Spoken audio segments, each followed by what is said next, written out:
जय Hind and hello guys, स्वागत है आपका आपके अपने YouTube चैनल ज्ञानदेह होस्ट में। और इस वीडियो में मैं आपको बताने वाला हूं Bihar ITI admission online form 2025 के बारे में, क्योंकि गाइज यहां पर आपके फॉर्म भरने की लास्ट डेट आपकी आगे बढ़ा दी है। पहले आप जो फॉर्म को भर सकते थे वो आप 25 अप्रैल 2025 तक भर सकते थे, बट अभी यहां पर आपकी लास्ट डेट को जो आगे बढ़ाया है, अब आप अपने फॉर्म को 17 मई 2025 तक भर सकते हैं। जी हां, आपने सही सुना, आप अपना फॉर्म 17 मई 2025 तक भर सकते हैं। और यहां पर फॉर्म को एडिट करने के लिए आपको 19 मई से 20 मई 2025 तक का समय दिया है।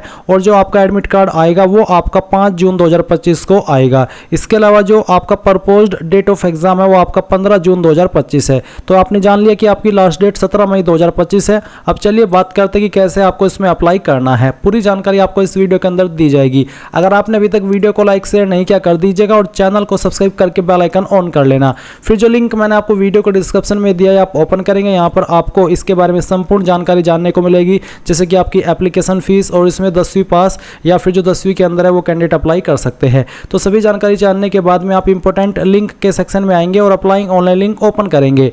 इसके बाद आपके सामने ये वेबसाइट आ जाएगी जहां से आपको अप्लाई करना है। यहां पर भी आप इंपॉर्टेंट डेट्स चेक कर सकते हैं। अब यहां पर आने के बाद में सबसे पहले आपको न्यू रजिस्ट्रेशन इसके ऊपर क्लिक करना है। फिर आपके सामने यहां पर कुछ ऐसा इंटरफेस आएगा जैसे कि आप वीडियो में देख सकते हैं। आप सभी जानकारी चेक करते हुए नीचे की तरफ आएंगे, आई एग्री के ऊपर क्लिक कर देंगे। इसके बाद यहाँ पर अब आपको अपनी इन्फॉर्मेशन भरनी है, जैसे कि सबसे पहले आपको आपका नाम एंटर करना होगा। ये नाम आप आपका 10th के सर्टिफिकेट के अकॉर्डिंग या फिर जो 10th का मार्कशीट है, 10th का एडमिट कार्ड है उसके अकॉर्डिंग भरिएगा।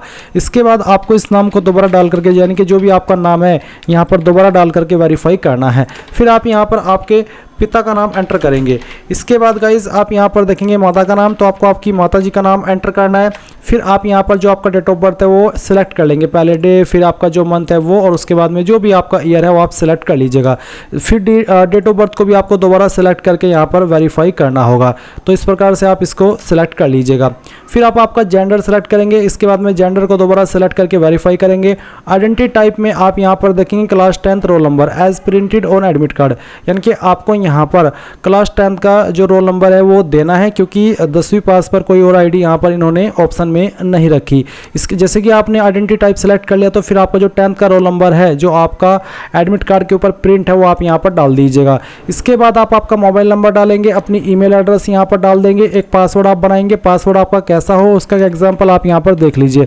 पासवर्ड के अंदर इंग्लिश का कैपिटल लेटर, स्मॉल लेटर, एक स्पेशल कैरेक्टर और साथ ही डिजिट, कुछ इस तरह का पासवर्ड आप बना लेंगे और उसको दोबारा डाल करके यहाँ पर वेरीफाई कर देंगे। फिर आप ये सिक्योरिटी पिन डालेंगे, सभी जानकारी चेक करते हुए सबमिट के ऊपर क्लिक कर देंगे। अब आपने जो भी जानकारी भरी है वो आपके सामने इस तरह से आ जाएगी। अगर आपको किसी भी जानकारी में लगता है कि गलत हो गई है तो आप एडिट के ऊपर क्लिक करके एडिट कर लेना, नहीं तो आप यहाँ पर सबमिट एंड नेक्स्ट इसके ऊपर क्लिक करेंगे। फिर यहाँ पर OTP वेरिफिकेशन होगा। पहले आपको आपके नंबर के ऊपर एक OTP सेंड किया, फिर ईमेल पर, तो बेसिकली आप ऊपर की तरफ नंबर वाला OTP डालेंगे, फिर नीचे ईमेल वाला OTP, इसके बाद सिक्योरिटी पिन और फिर आप वेरीफाई एंड सबमिट इसके ऊपर क्लिक करेंगे। अब आप यहाँ पर देखेंगे कि आपके सामने आपका डैशबोर्ड आ चुका है। यहाँ पर आ जाने के बाद में आप सबसे पहले पर्सनल इन्फॉर्मेशन फिल करेंगे, जो कि आपकी अभी आपको फिल करनी है। तो इसके ऊपर क्लिक करने के बाद यहाँ पर कुछ जानकारी भरी हुई है और कुछ जानकारी आप भरेंगे, जैसे कि यहाँ पर आपका जेंडर आपको सेलेक्ट कर लेना है। फिर देखेंगे are you permanent resident of Bihar, क्या आप बिहार के स्थायी निवासी है? अगर हाँ तो यस, नहीं तो आप नो करेंगे। अगर आप यस करते तो फिर आपको देखने को मिलेगा अपनी आवासीय योग्यता का चयन करें। तो आपकी योग्यता क्या है वो आपको यहाँ पर बेसिकली माता पिता, पति पत्नी बिहार के स्थायी मूल निवासी है, अगर इनमें से कुछ भी है तो आप वो सिलेक्ट कर लीजिएगा।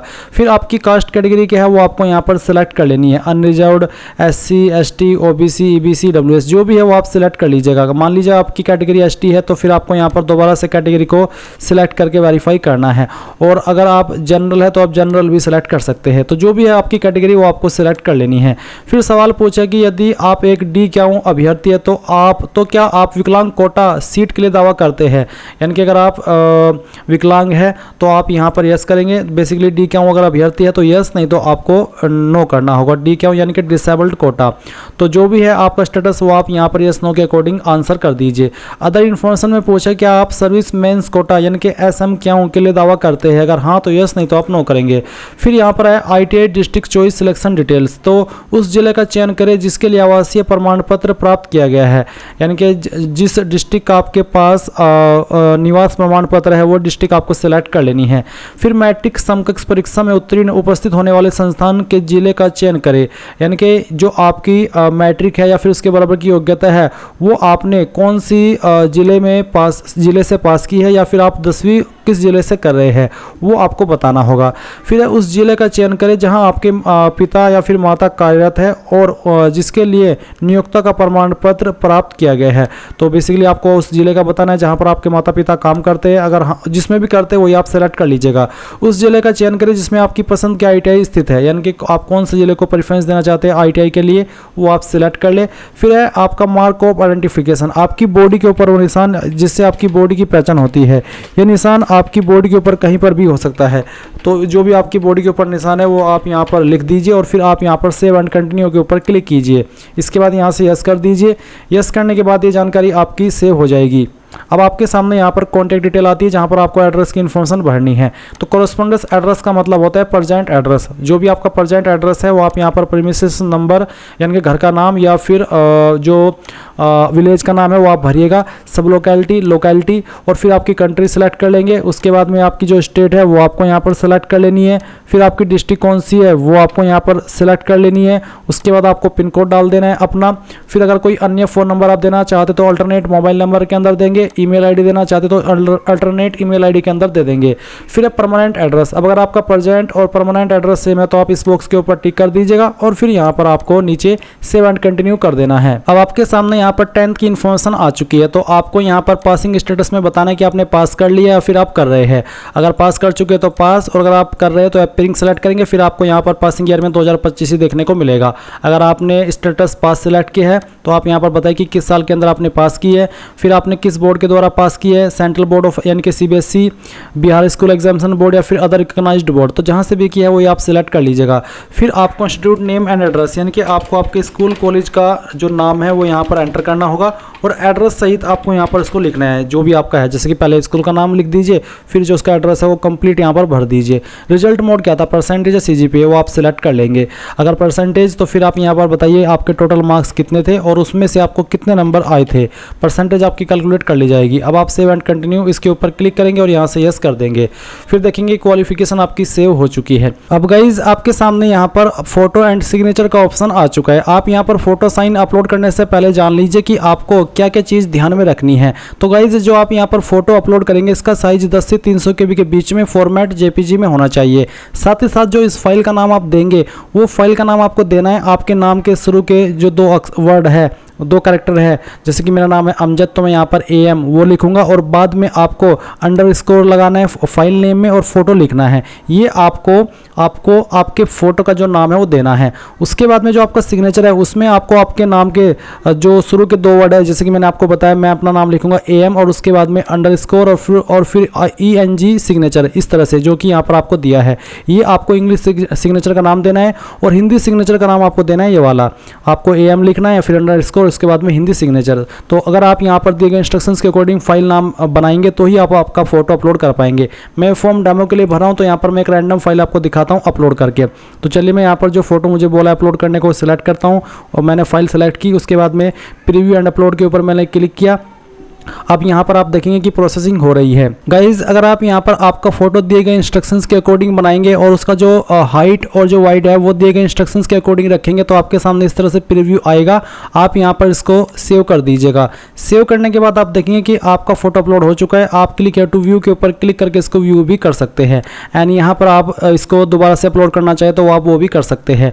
इसके बाद आप जो सिग्नेचर है वो अपलोड करेंगे। सिग्नेचर का जो आपका पिक्सल है वो आपका कितना होना चाहिए, तो होना चाहिए 300 pixel and 100 pixel respectively.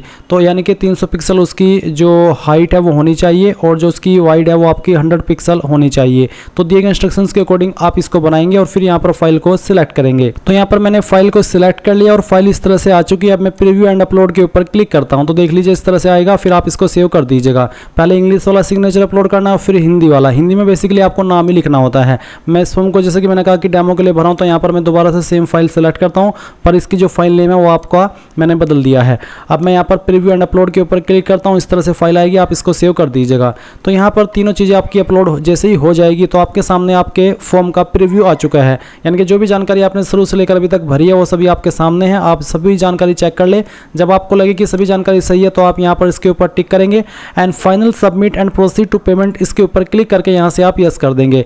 Yes करने के बाद देखेंगे कि आपका ये फॉर्म का प्रोसेस कंप्लीट है। अभी आपको फीस पे करना बाकी है, तो आप payment of examination counselling fees के ऊपर क्लिक करेंगे।